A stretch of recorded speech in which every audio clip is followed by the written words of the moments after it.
মালদার অন্তরে যেখানে ইতিহাস আজও পাথরের ফাঁকে ফাঁকে নিঃশব্দে কথা বলে, সেখানে দাঁড়িয়ে আছে এক প্রাচীন বারোদুয়ারি মসজিদ।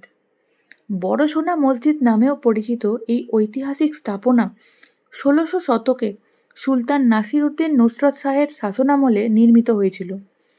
গৌড়ের সুলতানি যুগের গৌরব আজও যেন এই মসজিদের প্রতিটি ইঁটে লুকিয়ে আছে। বারোদুয়ারি শব্দের অর্থই হলো ১২ দরজা। নামের মতোই মসজিদের নকশায় ছিল ১২টি সুদৃশ্য প্রবেশদ্বার, যা প্রতীকীভাবে প্রকাশ করে উন্মুক্ততা, ঐক্য আর বৈভব। আজও সেই খিলানগুলো দাঁড়িয়ে আছে, নীরব, দৃঢ়, অথচ অবিশ্বাস্যভাবে মনোমুগ্ধকর। আরও একটু কাছে গেলে চোখে পড়ে সূক্ষ্ম কারুকাজ, পাথরের ওপর খোদাই করে অসংখ্য অলংকার। প্রতিটি রেখা, প্রতিটি নকশা যেন বলে যায় সেই সময়ের শিল্পীদের দক্ষতা, যারা স্থানীয় নকশা ও ইসলামিক স্থাপত্য মিলিয়ে গড়ে তুলেছিলেন এক অনন্য সৃষ্টি। মসজিদের বিশাল নামাজঘরে একসময় একসাথে হাজারো মানুষ প্রার্থনায় দাঁড়াতেন। সময়ের ক্ষয়ে দেয়ালগুলো কিছুটা ভাঙলেও সেই প্রশান্তি, সেই পবিত্রতার অনুভূতি আজও টের পাওয়া যায়। একসময় এই মসজিদের ছাদ বিশাল পাথরের স্তম্ভে দাঁড়ানো ছিল, যদিও অনেক অংশই আজ আর নেই। বাকি স্থাপনাই বলে দেয় যে সেই সময়ের নির্মাণ কৌশল কতটা উন্নত ছিল।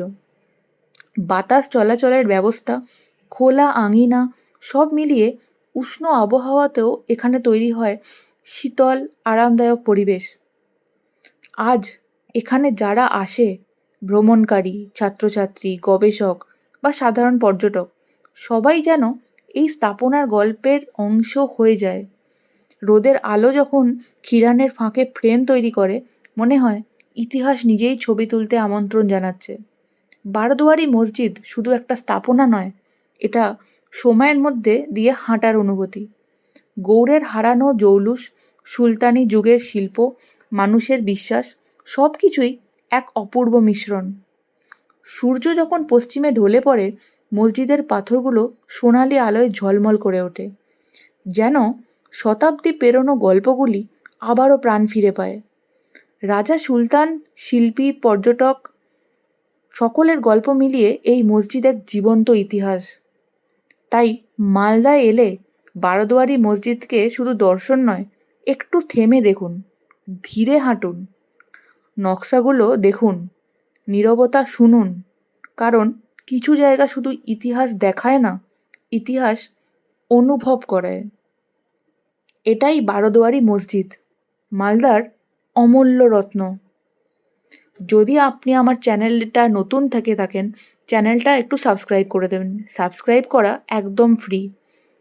আর যদি আপনার ভিডিওটা ভালো লেগে থাকে, একটু ভিডিওটা লাইক করে আর শেয়ার করে দেবেন।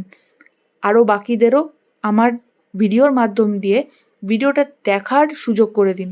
আর আপনারা যদি আসেন মালদা, তো অবশ্যই এই জায়গাটা ঘুরে দেখুন, খুব ভালো লাগবে আপনাদের। চলুন, দেখা হচ্ছে আবার নতুন একটা ব্লগে। ততক্ষণ ভিডিওটা কিন্তু শেষ পর্যন্ত দেখুন, আর চ্যানেলটা কিন্তু সাবস্ক্রাইব করতে ভুলবেন না। টাটা।